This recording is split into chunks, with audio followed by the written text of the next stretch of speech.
So friends, today we're talking about impulse purchases, right? What have you bought on impulse lately? You know, I was buying lunch for the kids yesterday, and there was a bag of cookies that looked amazing. Hadn't planned to buy them, certainly didn't need them. Turns out there were 370 calories per cookie, but those were good cookies, right? Totally worth it, but it was an impulse buy, right? The most expensive thing we bought for lunch, hadn't planned on at all. But my vision narrowed, and I couldn't think of not buying them, right? I needed them. And that's what Jesus is talking about in Luke 12.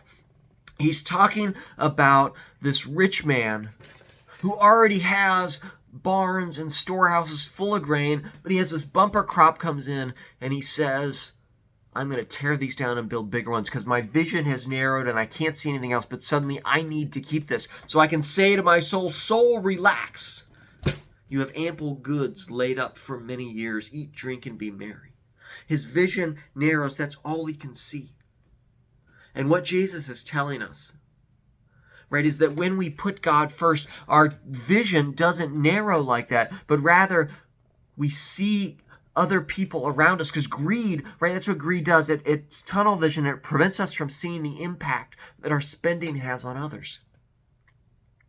But Jesus tries to narrow or broaden our vision so that we see God and we see the things that God loves, right? Which is the church and which is the people of God. And so when we keep our vision focused on that, right, it prevents us, greed from taking over, prevents us from having tunnel vision, right? When we tithe, when we give to God first, right, we're orienting ourselves from the very beginning to keep our eyes not on ourselves, not on our own soul, but on the people in the community around us. And so that's the value of the tithe, is we put God first fundamentally at the beginning.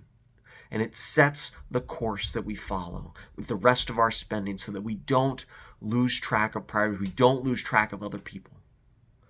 But we're focused on God. And then we turn out, we are fabulously wealthy, right? Because we are rich towards God. We have more treasure than we ever could have imagined in the storehouses of heaven, not in the ones we build with our own hands here on earth.